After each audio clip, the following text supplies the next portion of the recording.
আল্লাহর নবী ইরশাদ করেছেন, আল্লাহর নবী পরিষ্কার জানিয়ে দিয়েছেন, স্বৈরা শাসকেরা থাকবে না, থাকবে না। প্রত্যেকটা ভূখণ্ডে ভূখণ্ডে স্বৈরা শাসকেরা টুকরা টুকরা টুকরা হয়ে যাবে। ঠিক কিনা বলে? ও যুবক, তোমাকে জেগে উঠতে হবে।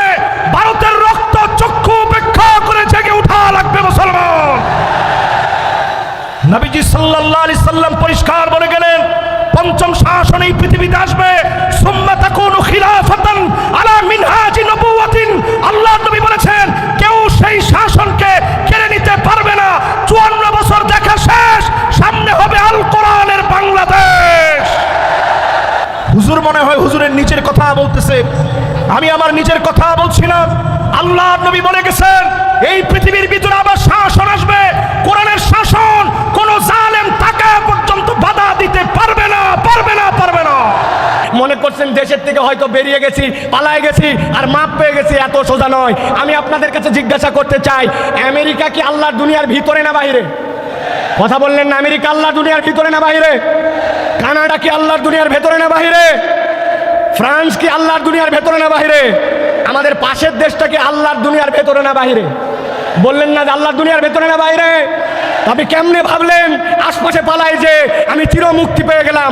আমি আমার ভাষায় বলি, ফুটবল খেলা মাঝে মাঝে শুরু হয় সেন্টার থেকে বল নিয়ে খেলতে খেলতে এপা ওপা করে ডিয়ের মধ্যে যায়, ডিয়ের মধ্যে থেকে এরপরে গোল দিকে কিক করে। আপনার কেবলমাত্র দৌড়ানি শুরু হয়েছে, এখনো বহুত দৌড়ানি বাকি আছে। আল্লাহ ধরা সবচেয়ে বড় ধরা। আল্লাহ ধরে না কিন্তু ধরলে আল্লাহ ছাড়ে না। ঠিক কিনা? আমি বলবো, আবেগ দিয়ে আর কাজ হবে না।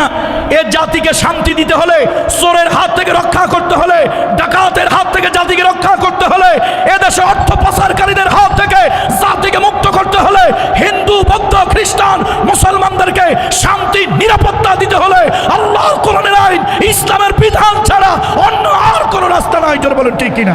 বাংলাদেশকে যদি কোরআনের দেশ করতে হয়, বাংলাদেশকে যদি ইসলামের দেশ করতে হয়, তার জন্য যদি হযরত ইব্রাহিম আলাইহিস সালামের মতো আমাদের ত্যাগ এবং কোরবানির পরীক্ষায় উত্তীর্ণ হতে হয়, আর তার জন্য যদি সেই অগ্নি পরীক্ষায় আমাদেরকে সহযোগিতার জন্য এক আল্লাহ ছাড়া দুনিয়ার আর কাউকে না পাওয়া যায়, তাহলে আজ এই জনসমুদ্রের কাছে জানতে চাই, আমরা এক আল্লাহ ছাড়া আর কারো সাহায্য কি আমাদের দরকার হবে?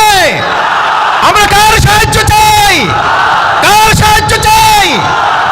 আগামীর বাংলাদেশ আমরা দিন প্রতিষ্ঠার জন্য যদি আমাদের রক্ত দিতে হয়, জীবন দিতে হয়, সেই নবীর পন্থায় কি জান মাল কোরবান দিতে রাজি আছেন? আমার দেশে 16 বছর অনেক ওলামা, অনেক আলেম আমার দেশে অবস্থান করছেন, এখনো আছেন। বিগত 16 বছর তাদের উপর একটা মামলা তো দূরের কথা, একটা আচরণ গায়ে লাগে নাই। দেশ যখন পট পরিবর্তন হয়েছে, চোরের মায়ের বড় গলা। আমরা ছিলাম ইয়ারমুকের যুদ্ধে মাত্র 36,000 মুসলমান, বিপরীতে তারা ছিল 4,40,000। খালিদ বিন ওয়ালিদ শুধু চিঠি লিখেছে, আসলিম তাসলাম, ইসলাম গ্রহণ করো, শান্তি পাবে। রোমক সম্রাটের পায়জামা গরম হয়ে গেছে। সে চিন্তা করছে 36,000 মুসলমান আসলে আমরা পারবো কেমনে? মুসলমানরা ছিলাম মাত্র 36,000, তারা ছিল 4,40,000। রোমক সম্রাট সাহায্য চেয়ে চীনের কাছে চিঠি লিখছে, এই মুহূর্তে চিঠি লিখলাম, আপনি আপনার বাহিনী পাঠান, মুসলমানদের সাথে লড়াই করা লাগবে। উত্তর দেওয়া হয়েছে, চীনের সম্রাট লিখছে, খবরদার তাদের সঙ্গে যুদ্ধে যেও না। ইন্না কওমান লাউ আরাদু আন ইয়াখলাল জাবাল লাখালাউহা। মুসলমানরা যদি পাহাড়কে বলে, পাহাড় তুমি তোমার জায়গা থেকে সরে যাও, পাহাড় তার জায়গা থেকে সরে যাবে। আমাদের শক্তি ইমানের শক্তি, আমাদের শক্তি চেতনার শক্তি, আমাদের শক্তি কালেমার শক্তি, আমাদের শক্তি ঐক্যের শক্তিতে পরিণত করে দাবানলের মতো চলে উঠা রাখবে মুসলমান। উল্টা আমাদেরকে বলে, সাইফুল্লাহ ভাইকে তো কোনো দলের লোক মনে করতাম না, কিন্তু উনিও তো দেখি দলের কথা বলে। আল্লাহর দ্বীনের পক্ষে কথা বললে, আল্লাহর আইনের পক্ষে কথা বললে দল খুঁজে নামে পরিচয় দেয়, আসলে এইগুলা মুনাফেক মার্কা মুসলমান। ভালো করে বোঝেন, আল্লাহ বলছেন, কেউ যদি আল্লাহর দিন থেকে মুখ ফিরায় নাই, ফায়ামুত ওয়া হুয়া কাফির, এই অবস্থায় যদি মারা যায় তাহলে সে কাফের। আল্লাহ বলছেন, আর কেউ যদি কাফের অবস্থায় এরকম করে মুরতাদ হয়ে মরে যায়, ফাহাবিতাত আমালুহুম ফিদ দুনিয়া ওয়াল আখিরাহ ওয়া উলাইকা আসহাবুন নারি হুম ফিহা খালিদুন। এই মানুষগুলোকে চিরস্থায়ী জাহান্নামে ঢুকানো হবে, এদের কোনো বিচার হবে না, সরাসরি জাহান্নামে যাবে। অতএব যাই করি নাই করি, কখনো আল্লাহর দিনের দিনের থেকে মুখ ফিরানো যাবে না, আর নিজের পণ্ডিতি খাটায়া আল্লাহর বিধান নিয়ে কোনো বাজে কথা বলা যাবে না, ঠিক না? খুব সাবধান প্রিয় ভাইরা। আল্লাহ রাব্বুল আলামিন কোরআনুল কারীমের মধ্যে বিস্তারিত কথা বলেছেন, সংক্ষেপ সময় এই জন্য আপনাদের কাছে বোঝানোর জন্য বলছি। মুরতাদ কিভাবে হয়?